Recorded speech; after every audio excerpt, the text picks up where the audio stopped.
Assalamualaikum warahmatullahi wabarakatuh.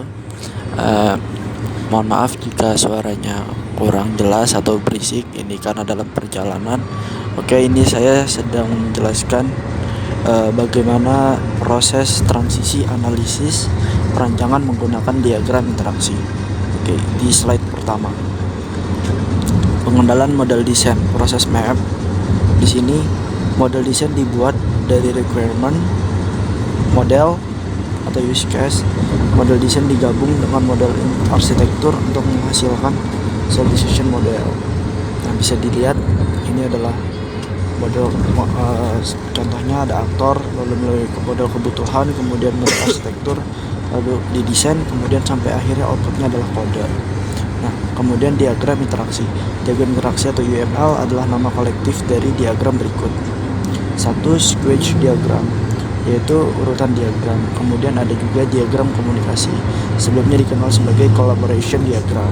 Yang ketiga, interaction overview diagram, yaitu kombinasi diagram, aktivitas, dan urutan pecahan-pecahan diagram. Kemudian ada diagram interaksi.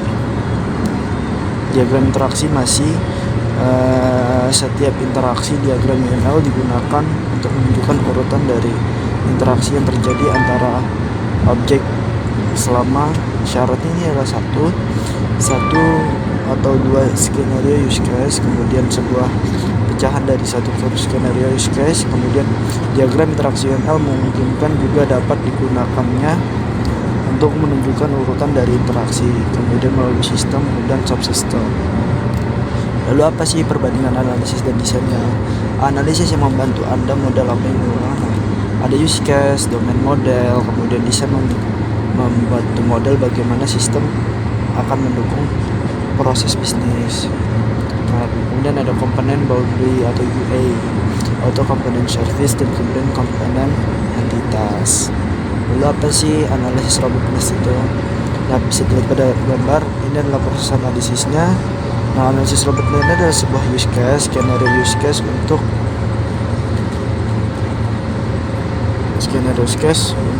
use case tersendiri, diagram aktivitas. Nah, ini apa jika ada, jadi nggak menjadi syarat wajib. Kemudian ada domain model, komponen, lalu ada komponennya apa aja? Ada abstrak, ada high level. Kemudian setiap komponen boundary harus disosialisasi setidaknya dengan satu actual.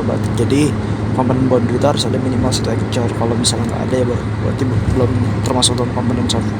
Kemudian komponen service, yaitu service atau kelas mewakili koordinasi.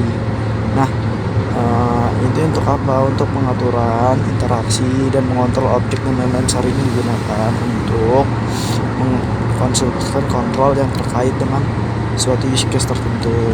Nah, ada coordinate control flow, bisa dilihat pada gambar coordinate control flow. Kemudian isolasi setiap perubahan, jadi setiap perubahan melalui workflow komponen boundary. Nah, kemudian komponen entitas. Komponen entitas ada apa aja? Entitas biasanya sesuai dengan objek. Kemudian sebagian besar entitas adalah person. Kemudian entitas dapat mempunyai perilaku. Nah, komponen entitas dan service. Komponen sistem dan service adalah objek service dan sering menggunakan objek kontrol. Komponen batas dan entitas. Komponen batas dan entitas akan sering mengambil atribut dari komponen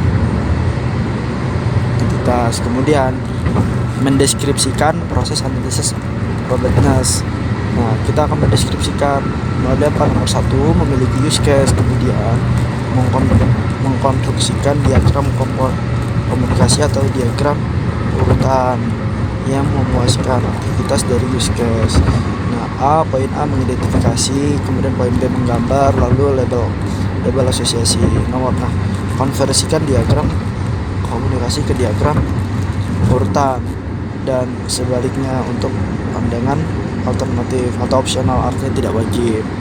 Nah, kemudian poin slide selanjutnya adalah mengidentifikasi elemen diagram. Nah, bisa lihat gambar ini untuk mengidentifikasi kemana panahnya dan kemudian apa yang akan diambil poinnya. Nah, kemudian mengidentifikasi elemen. Nah, kemudian mengidentifikasi pesan suara. Nah, pertama ada nama pesan, panah arah, dan mata panah lalu lintas. Kemudian membuat diagram komunikasi. Diagram komunikasi adalah untuk meletakkan aktor dan analisis use case, identifikasi dan menambahkan komponen service. Kemudian langkah pertama, caranya seperti apa? Masukkan extract terlebih dahulu ke diagram. Kemudian langkah kedua, identifikasi komponennya. Langkah ketiga, langkah selanjutnya adalah identifikasi komponen. Kemudian langkah selanjutnya identifikasi nih, masih dalam identifikasi komponen, identifikasi interaksi, terus identifikasi metode, kemudian identifikasi metode tambahan. Kemudian contoh diagram komunikasi ini seperti ini. Skenario ketika primer berarti berhasil. Ketika skenario itu masih sekunder maka gagal. Contohnya bisa dilihat pada gambar. Contoh dia juga ada yang nomor 2. Kemudian diagram urutan.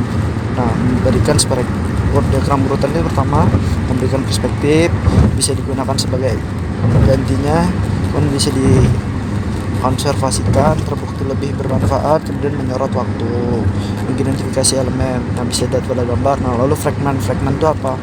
Untuk menunjukkan loop atau urutan, menunjukkan jalur alternatif, mengizinkan 2 atau lebih, kemudian menunjukkan referensi, kemudian mengizinkan kamu untuk memecah diagram. Contoh fragment bisa dilihat pada gambar. Contoh diagram urutan. Urutannya pertama apa? Skenario primer, kemudian skenario sekunder, kemudian ada fragment diagram. Contohnya, contoh urutan. Sekarang ringkasan.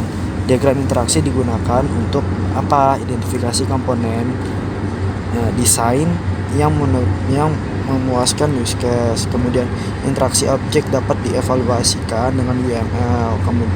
Untuk apa? Diagram komunikasi dan diagram urutan. Sekian dari presentasi saya, kurang lebihnya mohon maaf. Wassalamualaikum warahmatullahi wabarakatuh. Pin. Kirim.